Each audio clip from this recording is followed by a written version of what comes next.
Hi, you guys. I'm Bree, and this is a quick little story about how I got laid off from my job and ended up moving to Hawaii. So, I'm hoping that this story just inspires some people to go after what you want. And when I say what you want, I mean exactly what you want because you will be surprised how the universe will support you. Okay. So, I'm going to see if I can make this quick. And if not, I'm going to have to do a part one and a part two. So, because it's a hefty story, y'all. So, I lost my job in July of 2024. So, just last year. And it's really crazy timing because I had actually got my master's the month before in June. So it was a very bittersweet time of me, like, happy that I got my master's and graduated and finally finished school. But then the next month I lost my job. So I was like, oh my God, these highs and lows of life, right? So, and I already saw people kind of around me at the company because I worked for a very big entertainment company in Los Angeles. And I just was seeing everybody dropping like flies around me. So I knew my time was coming. So I was already looking for a job ahead of time just in case. And let me tell y'all, this job market, we all know it is horrible out here. So I'm really sorry for anybody that's affected by the job market right now because it's so bad. But hold out on hope, okay? Because I promise it'll get better. So I was looking for jobs, no hope. And then finally August rolled around. And I was like, you know what? It was divine timing, y'all, I swear, because my lease was done. So I don't know how that timed out perfectly because I wasn't going to be able to keep paying my rent anyway. So I was expected to, renew. And I just was like, you know what? I can't because I literally don't have a job and don't know where my paychecks are going to be coming from. So luckily I did have a little side gig, but it was not enough to support rent and car and all those things, right? All of the things. So I was like, okay, well, let me just go ahead and move out of here. And I was trying to look on the bright side, like the optimistic person I am, and was like, all right, well, you know what? This is almost just like a fresh start. It's a fresh start because I'm not locked in a lease. Yeah, I don't have a job, but I mean, I could try to figure something out. I could go anywhere. So I was really trying to question, like, where should I go? Like, should I?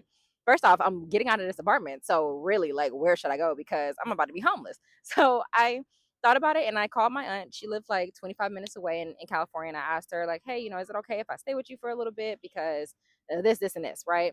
She was like, "Of course, yeah, no problem." So thank God for family because I was able to stay in like it bought me some time. So I was thinking, okay, like, do I want to keep looking for jobs in California? Do I even want to stay here? I've been here for 7 years already. Do I want to go back home to Atlanta? Like, really didn't want to do that. So I just was thinking, like, okay, well, where can I go and what can I do? So my options were San Diego, Las Vegas, or Hawaii. And I was like, you know what? I really do love San Diego. I really do love Vegas. I would drive there by myself when I was in Cali and, I had a great time. But Hawaii, but something just sounded right. Okay, something just sounded right. I was like, oh, I could be a beach. Like, I don't know. I just started like having all these images in my head of like me on the beach and just out doing like local stuff. And I don't know, it just sounded good. And so for me, my bestie, she used to go to college here. So I am familiar with Hawaii from like back in the day. Like I'm talking about I would come visit her in like 2013, 2014. So a long time ago.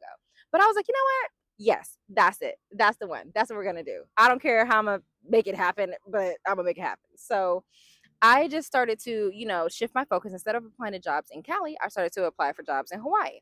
And mind you, so this is the kicker. Like I said, even with me getting my master's in June, I'm a therapist and we have to get our associate number first before we can get our license later. So with the associate number, anybody that's a therapist know it takes months. It takes months to get this number, y'all. So mind you, I graduated in June. I did not get my associate number until the end of November, beginning of this December, which was crazy. So my application actually got delayed even longer than the normal person. So I was panicking, like calling these people, emailing, hey, can you please speed this up?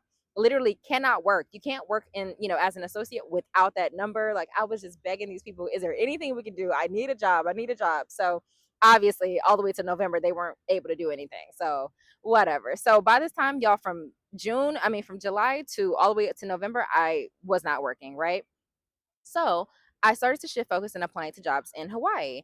And I was like, you know what? I'm gonna just try. Because even though it says on the applications like you have to have your associate number, I'm gonna just try. Why not? Because and this is another thing to y'all, just try. I'm telling y'all, sometimes the stuff that they have on those websites and applications, they don't care.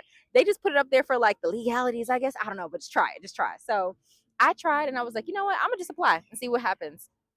I got a call back in Hawaii. So it was to be a therapist as well. And so I explained to them, I said, well, I'm just letting y'all know I don't have my associate number. So is that going to be okay?